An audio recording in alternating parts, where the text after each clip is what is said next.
안녕하세요. 반갑습니다. 부활의 주님이 우리와 함께 하십니다. 우리와 함께 하시는 주님을 찬양합니다. 기도합시다. 하나님, 오늘도 저희들에게 새날을 주셨습니다.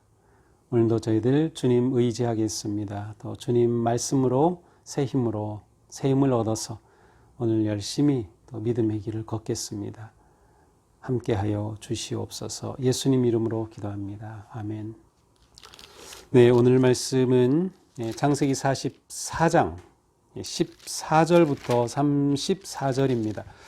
좀 긴 말씀인데요. 제가 오늘도 이 구절은 읽지 않고 그 대신 차례로 따라가면서 이렇게 말씀을 드리도록 하겠습니다.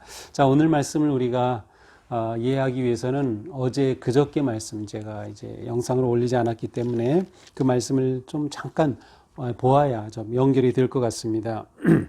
자, 형들이 이제 그 애굽에 가서 곡식을 사가지고 돌아왔죠.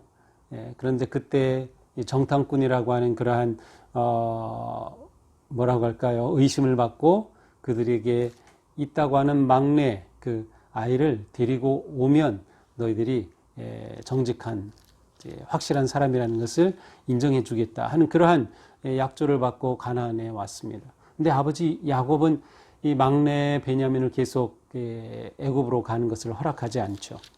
그래서 기다리지만 더 이상 기다릴 수 없는 상황에 이르죠. 그때 이제 유다가 나타나서 아버지를 설득합니다. 결국 이제 아버지는 베냐민을 데리고 가도 좋다 허락을 하죠. 그래서 형들이 이제 베냐민과 함께 다시 애굽으로 가게 됩니다. 이렇게 해서 이제 베냐민과 함께 간 형들은 요셉을 만나게 되죠. 그런데 이번에는 청지기가 이 애굽에 온 요셉의 형들을 데리고 요셉의 관저로 사저로 인도해 갑니다. 그들은 두려움에 사로잡히죠. 그들은 단지 곡식만 사가지고 가면 되고 이제 동생을 데려왔으니까 정탐꾼이 아니라는 것을 인정받고 이제 돌아가면 될 텐데 이렇게 총리 대신에 개인 집으로 인도되니까 야 우리 모두 사로잡으려고 하는구나 라고 두려움에 빠집니다. 하지만 청지기가 말하죠. 두려워하지 말라, 안심하라 라고 말하면서 그들이 이제 요셉과 함께 점심 식사를 하게 됩니다. 자, 요셉은 놀랍게도 그 형들을 맞이부터 차례대로 앉힙니다. 형들이 속으로 어리둥절해야죠. 야, 우리 이 11명이죠. 요셉 빼고 우리 이 순서를 어떻게 다 알 수 있을까? 아마 굉장히 어리둥절하고 궁금했을 겁니다. 그들은 아직도 요셉이라는 생각을 못하고 있죠. 자, 그렇게 해서 식사를 잘 하고 나서 이제 그들은 다시금 곡식을 사가지고 가나안으로 가게 됩니다. 다음날 그들이 곡식을 가지고 가나안으로 돌아가는데 요셉이 청지기에게 한 가지를 주문한 게 있어요. 그건 뭐냐면 다시 그 형들의 자루에다가 돈을 다시 다 집어넣어라. 그리고 막내 자루에는 내 은잔을 넣어둬라 라고 말합니다. 그렇게 하고 나서 이제 이 형들은 아무것도 모르고 가나안으로 출발을 하죠. 떠난 지 얼마 안 되어서 요셉은 이 형들을 추격하게 합니다. 그들을 따라가 가지고 그들을 곧장 다그치죠. 너희가 어떻게 이렇게 선을 악으로 갚을 수 있느냐? 우리 주인이 늘 점치면서 보는 은잔을 너희가 왜 훔쳐갔느냐라고 말합니다. 그들은 어리둥절해서 말하죠. 아니 그럴 리가 있느냐. 우리가 어떻게 감히 은잔을 훔칩니까? 전에 우리 자루에 넣어주었던 그 돈까지 다시 가지고 왔는데 우리가 그럴 리 있습니까? 라면서 정말로 우리에게서 누구에게서든지 그 은잔이 발견되면 그는 주의 종이 되겠습니다. 라고 말하죠. 그래서 한 명씩 자루를 풀어서 확인하기 시작합니다. 모두 다 10명 다 확인했는데 없어요. 자, 형들은 이제 그거 봐라. 우리가 그런 거 아닌 거지 알겠다. 그런데 마지막 막내 베냐민의 자루에서 은잔이 나온 겁니다. 이 순간 형들은 깜짝 놀랄 수밖에 없죠. 베냐민도 당연히 놀랬겠죠. 그러면서 다그칩니다. 너희들이 어떻게 이렇게 나쁜 짓을 할 수 있느냐? 이 은잔이 발견된 이 사람 너희가 말한 것처럼 종이 될 것이다 라고 말하죠. 자, 그런데 오늘 본문 이렇게 됩니다. 16절 유다가 말하되 우리가 내주께 무슨 말 하오리까? 이렇게 물증이 다 나왔으니 우리가 할 말 없습니다. 무슨 설명을 하오리까? 하나님이 종들의 죄악을 찾아내셨으니 우리와 이 잔이 발견된 자가 다 내 주의 노예가 되겠나이다. 자, 처음에 이 잔이 발견된 자가 노예가 되겠다고 했는데 여기서 유다가 말하죠. 우리와 이 잔이 발견된 자가 다 노예가 되겠습니다. 이 표현은 굉장히 중요한 의미를 지니고 있습니다. 왜냐하면 베냐민에게서 은잔이 발견됐으니까 베냐민만 놓고 가면 됩니다. 사실 형들 입장에서는 옛날 같으면 야, 베냐민 옛날 그 요셉처럼 오다가 죽었다고 하면 되지 않아. 더군다나 우리가 이렇게 곡식 다 가지고 가고 이렇게 돌아가는데, 그러나 지금 형들은 다릅니다. 베냐민이 혼자만 노예로 잡히는 것이 아니라 우리 모두가 베냐민이 노예되면 우리도 노예가 되겠다라는 그러한 모습을 보여주고 있죠. 그러자 요셉이 말하죠. 17절입니다. 그리하지 아니하리라. 잔이 손에서 발견된 자만 내 종이 되고 너희는 평안히 아버지에게로 돌아가라. 자, 어쩌면 요셉은 자기 친동생인 베냐민만 애굽에 남겨두고 베냐민과 함께 잘 살고 싶었는지도 모릅니다. 또 한편으로는 이것은 요셉이 꾸민 일이잖아요. 실제로 베냐민이 은잔을 훔친 것도 아닌데 이 일을 통해서 요셉은 무엇인가 의도하는 것이 있는 거죠. 겉으로 드러난 의도는 어쩌면 베냐민만 남겨두고 베냐민과 함께 애굽에서 잘 살고 싶은 그러한 마음이 있었는지 모르겠어요. 그러나 그 뒤에 담긴 더 중요한 내용들이 이제 드러나기 시작합니다. 자, 이렇게 되자 유다가 또 말하죠. 내 주여 원하건대 당신의 종에게 내 주의 귀에 한 말씀을 아뢰게 하소서. 자, 유다가 나서서 요셉에게 설명하기 시작합니다. 자, 이번 두 번째 곡식을 가져온 여정에서 책임자는 유다입니다. 유다는 네 번째 아들이었어요.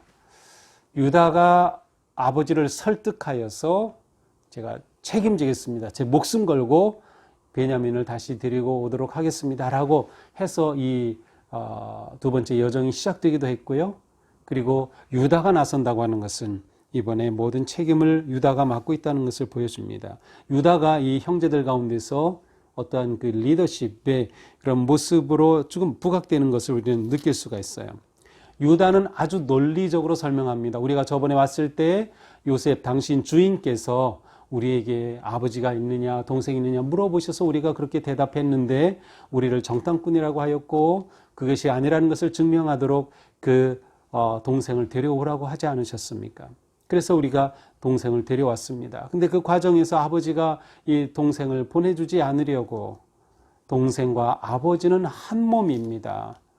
만약 동생이 다시 돌아가지 못한다면 그것은 아버지에게 슬피 울게 하는 최고의 불효가 되고 말 겁니다. 이 모든 것을 논리적으로 설명을 합니다. 여기는 아버지에 대한 염려가 있고 또한 유다가 아버지에게 말했던 제가 목숨 걸고 베냐민을 데리고 안전하게 다시 데리고 오겠습니다라고 했던 그 약속에 대한 책임감도 담겨져 있고요. 그리고 베냐민을 보호하고자 하는 그러한 마음이 담겨져 있습니다. 결국 유다는 이렇게 말하죠. 33절인데요. 이제 주의 종으로 아이를 대신하여 머물러 있어 내 주의 종이 되게 하시고 아이는 그의 형제들과 함께 올려보내소서. 자, 이런 상황인데 제가 부탁합니다. 은잔이 막내에게서 발견됐지만 아버지가 이 아이 막내를 다시 보지 못하면 그것은 아버지에게 말할 수 없는 고통과 아픔입니다. 제가 이 아이를 안전하게 데려오겠다고 담보했습니다. 그러니 저를 노예로 잡아주시고 이 아이는 돌려보내시옵소서라고 요청한 거죠. 바로 이것이 오늘 본문에 있어서 굉장히 중요한 대목이 됩니다. 자, 여기서 우리가 보게 되는 초점은 유다와 형제들이 변화되는 모습입니다. 그들은 뒤집어 쓴 죄에 대해서 누구도 서로 원망하지 않았습니다. 또 베냐민을 책망하지도 않았습니다. 내가 이렇게 와가지고 우리에게 걸림돌이 되는구나, 뭐 그런 거 전혀 없습니다. 오히려 그들은 베냐민이 당한 이 일에 대해서 하나가 되고요.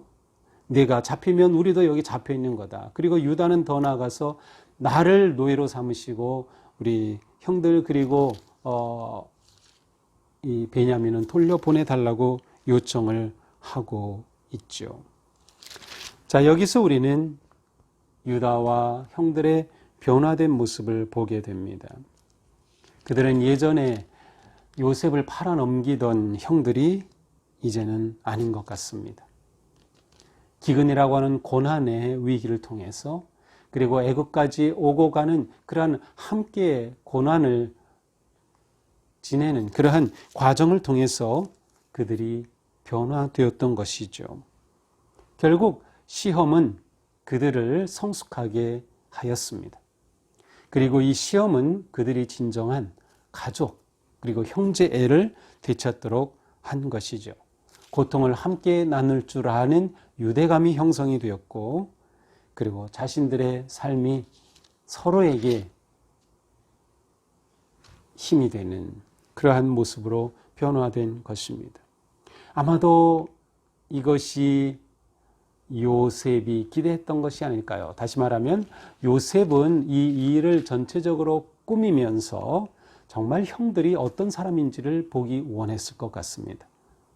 형들이 옛날처럼 그렇게 무자비한 형들인지 자기 욕심만 챙기는 형들인지 아니면 여전히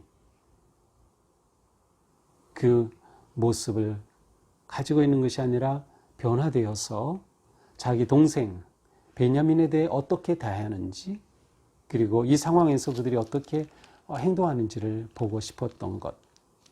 그런 점에서 오늘의 이야기는 요셉의 시험이라고도 할 수 있을 것 같아요. 요셉이 형들을 시험한 것이죠. 그리고 형들은 이 시험에 통과한 셈입니다. 그것이 이 다음의 이야기로 이어지게 되죠. 자, 오늘 이 말씀을 보면서 사람은 변한다는 그런 긍정적인 마음을 좀 가져야겠다는 생각을 해봤습니다. 종종 저는 사람은 정말 왜 안 변해? 왜 이렇게 안 변해? 라고 하는 그 생각을 할 때가 있습니다. 우리 성도들의 어떤 그 모습을 보면서 이분은 정말 안 변하는 건가? 뭐 그런 생각을 할 때도 있는데 그게 아니다. 사람은 변한다. 사람은 변한다. 우리는 다 누구나 성숙할 수 있다라는 그러한 긍정의 생각을 가져야겠다. 우리 인생에서 가장 소중한 것이 무엇일까요? 그것은 사람입니다. 그리고 사람은 가장 소중하다면 바로 그 사람과의 관계가 우리에게는 생명이죠. 요셉의 형들이 보여준 그들의 변화와 성숙은 바로 한 사람, 자기 형제를 소중하게 여기는 마음과 그 관계를 사랑으로 묶어가는 모습이었습니다. 우리가 이러한 삶을 살아야 하지 않을까. 코로나로 많이 어렵지만 이런 상황은 우리로 하여금 더 깊고 아름다운 형제를 만들어가는 그러한 시험의 시간이 되지 않을까 하는 생각을 해보게 됩니다. 우리가 바른 관계에 사랑의 관계를 맺는다는 것은 곧 예수 그리스도의 가르침과 말씀에 온전히 순종하는 삶을 사는 것이고 그것이 예수님의 제자인 우리의 참된 모습이 될 것입니다. 유다가 그리고 형들이 이렇게 변화했다면 우리도 성숙하고 아름답게 변할 모습을 기대해 볼 수 있습니다. 이 어려움 속에서 우리가 이겨나갈 수 있는 길은 무엇일까요? 누구에게 책임을 떠넘기고 누구에게 전가하는 것이 아니라 우리가 그 어느 때보다 더 뜨겁게 사랑하는 것, 특별히 우리 가족들끼리 서로 그렇게 뜨겁게 더 사랑하는 것, 그리고 우리 성도들과의 관계에서 그렇게 뜨겁게 더 교제하고 사랑하는 것이 아닐까 싶습니다. 그리고 마지막 유다가 나를 노예로 삼아 달라고 한 것처럼 자기 희생적인 헌신, 자기 희생적인 사랑, 그것이 우리의 삶을 진정 희망적이게 또 생명이 넘치는 삶으로 이끌어 가리라고 생각합니다. 오늘 말씀 보면서 오늘 하루 우리가 누구에게인가 희망이 되고 또 나 자신을 버려 누군가를 사랑하고 살릴 수 있는 그러한 복된 하루가 되기를 주님의 이름으로 축복합니다. 기도합시다. 하나님, 오늘 말씀은 요셉의 형들의 변화되는 모습을 보여주셨습니다. 그들은 예전과는 달리 많이 달라졌습니다. 아마도 고난을 지내면서 어려움을 함께 마주하면서 또한 그들이 과거에 요셉에게 했던 일들을 기억하고 뉘우치고 회개하는 마음을 가지면서 이렇게 성숙한 모습을 보인 것 같습니다. 주님, 저희에게도 이렇게 아름답게 변화되는 모습이 있기를 원합니다. 코로나의 위기와 이 시련이 저희들에게는 성숙의 기회가 되고 또 우리의 가족을 더 사랑하고 형제 우애가 넘쳐나게 하시며 또한 성도들 간의 관계도 더 깊어지는 하나님이 주신 기회가 될 수 있도록 인도하여 주시옵소서. 오늘 하루도 주님 은혜 안에서 저희들의 삶이 담대하게 희망찬 믿음의 길 걷게 하옵소서. 예수님 이름으로 기도합니다. 아멘. 네, 오늘도 주님의 사랑이 넘치기를 축복합니다.